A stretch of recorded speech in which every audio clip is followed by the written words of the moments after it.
নমস্কার বন্ধুরা, এই শীতের সিজনে আমরা কিন্তু বাঁধাকপি দিয়ে নানান রকম রেসিপি ট্রাই করে থাকি। তবে যাই রেসিপি ট্রাই করে থাকি না কেন, এই নিরামিষ বাঁধাকপির ঘন্ট কিন্তু আমাদের সকলের বাড়িতেই সপ্তাহে অন্তত 2-4 বার হয়েই থাকে। আর বাঁধাকপি কিন্তু ভীষণ উপকারীও, তাই আজ আমি শেয়ার করব সবচেয়ে কম তেল মশলা ব্যবহার করে বাঁধাকপির আসল স্বাদ বজায় রেখে সবচেয়ে টেস্টি নিরামিষ বাঁধাকপি কিভাবে রান্না করবেন। প্রথমেই আমি এখানে একটা মিডিয়াম সাইজের বাঁধাকপি কেটে নিয়েছি। দেখুন এইরকম ছোট ছোট টুকরো করে কেটে নিয়েছি। নর্মালি আমরা যেইভাবে কাটি সেইভাবেই কেটে নিয়েছি। এবার এগুলোকে খুব ভালোভাবে ধুয়ে তারপর জলটাকে ভালোভাবে ঝরিয়ে নেব। এবার প্রথমেই আমি একটা মশলা তৈরি করে নেব। তার জন্য গ্যাস অন করে কড়াই বসিয়ে দিয়ে দিয়েছি হাফ চামচ মতো গোটা ধনে, আর দিয়ে দিলাম 1 চামচ মতো গোটা জিরে। এবার মিডিয়াম ফ্লেমে অনবরত নাড়াচাড়া করে এই জিরে আর ধনেটাকে হালকা ভেজে নেব। মোটামুটি মশলা থেকে একটা সুন্দর ফ্লেভার বেরোতে শুরু করবে, ততক্ষণ অবধি ভেজে নেব।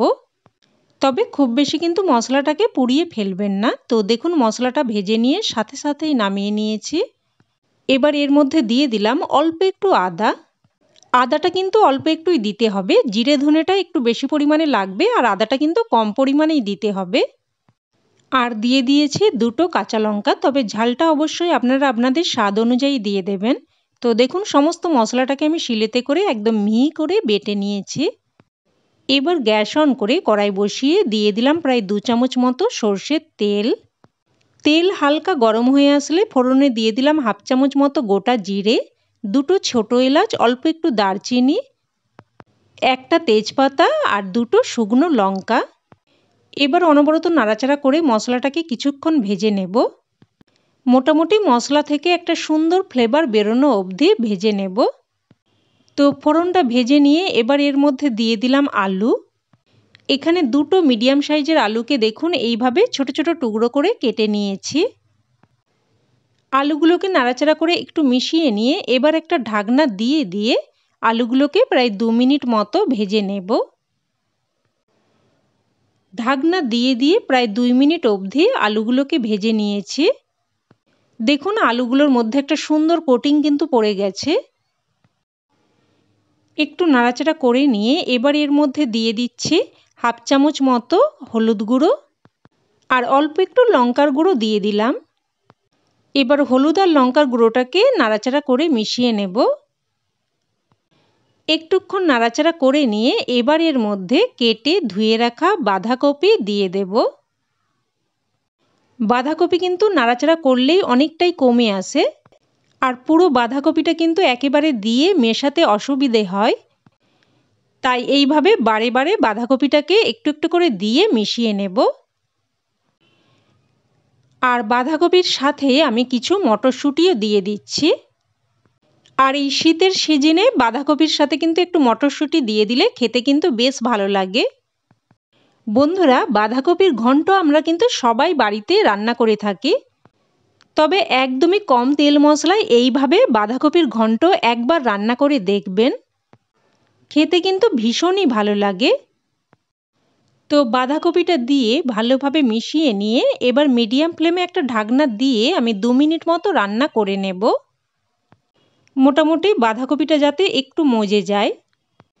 তো 2 মিনিট মতো ঢাকনা দিয়ে রান্না করে নিয়েছি। আবারও নাড়াচাড়া করে মিশিয়ে নিলাম।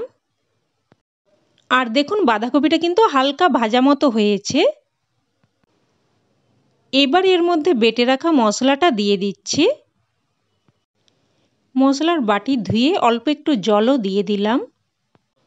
এবার এর মধ্যে স্বাদ অনুযায়ী লবণ দিয়ে দিলাম।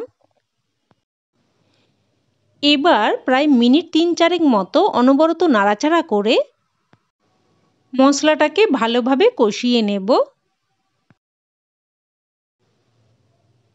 দেখুন প্রায় মিনিট 3-4 মতো অনবরত নাড়াচাড়া করে বাঁধাকপি আর আলুটাকে দেখুন মশলার সাথে ভালোভাবে কষিয়ে নিয়েছি। দেখুন একদম কিন্তু ভাজা ভাজা মতো হয়ে গেছে। এবার এর মধ্যে দিয়ে দেব প্রায় হাফ বাটি মতো গরম জল। মোটামুটি বাঁধাকপি আর আলুটা ভালোভাবে সেদ্ধ হবে সেই মতো অনুযায়ী কিন্তু জলটা দিয়ে দিতে হবে। তো সব কিছু ভালোভাবে মিশিয়ে নিয়ে এবার একটা ঢাকনা দিয়ে মিডিয়াম ফ্লেমে প্রায় 4 থেকে 5 মিনিট মতো রান্না করে নেব। প্রায় 4 থেকে 5 মিনিট মতো ঢাকনা দিয়ে রান্না করে নিয়েছি। আর দেখুন বাঁধাকপি, আলু সবকিছুই কিন্তু একদম ভালো মতো সেদ্ধ হয়ে গেছে। এবার এরকম একটা হাতার সাহায্যে কয়েকটা আলু তরকারির সাথে ভালোভাবে মিশিয়ে নেব। যেহেতু একদমই কম তেল মশলায় রান্না, এতে করে তরকারিটা কিন্তু একদমই ছাড়া ছাড়া মতো লাগবে না, খেতেও কিন্তু বেশ ভালো লাগবে। আর যেহেতু বাঁধাকপির ঘন্ট, তাই কিন্তু একটু ঘাটা ঘাটা হলেই খেতে বেশি ভালো লাগবে। দেখুন আমি কিন্তু বেশ কয়েকটা আলু আর বাঁধাকপিটাকেও কিন্তু একদম ভালোভাবে মিশিয়ে নিয়েছি। আর তরকারিটা কিন্তু একদম মাখো মাখো হয়েছে। আর যে কোনো ঘন্ট রান্নায় কিন্তু দেখবেন এইরকম একটু মাখো মাখো হলেই দেখতেও যেমন ভালো লাগে, খেতেও কিন্তু ভালো লাগে। এবার এর মধ্যে দিয়ে দিলাম অল্প একটু চিনি। আর বাঁধাকপির ঘন্ট কিন্তু একটু নুন ঝাল মিষ্টি মতো হলেই খেতে বেশি ভালো লাগে, তাই অল্প একটু মিষ্টি কিন্তু অবশ্যই দিয়ে দেবেন। তো চিনিটা দিয়ে ভালোভাবে মিশিয়ে নিয়েছি আর সাদামাটা বাঁধাকপির ঘন্ট কিন্তু এখন একদম তৈরি। আর এটা খেতে যতটাই সুস্বাদু ততটাই কিন্তু স্বাস্থ্যকর। অবশ্যই এইভাবে একবার বানানোর অনুরোধ রইল, আর আশা করছি খেয়ে আপনাদেরও খুবই ভালো লাগবে। তো রেসিপি কেমন লাগলো অবশ্যই কমেন্টে জানাবেন, আর ভালো লেগে থাকলে লাইক শেয়ার করতে যেন ভুলবেন না। আর চ্যানেলের নতুন বন্ধু হয়ে থাকলে চ্যানেলটি সাবস্ক্রাইব করে সাথে থাকার অনুরোধ রইল। তো আজ এই অবধি, আবারও অন্য কোনো রেসিপিতে দেখা হবে। ততক্ষণে সকলে ভালো থাকবেন, সুস্থ থাকবেন, আর সকলকে ধন্যবাদ।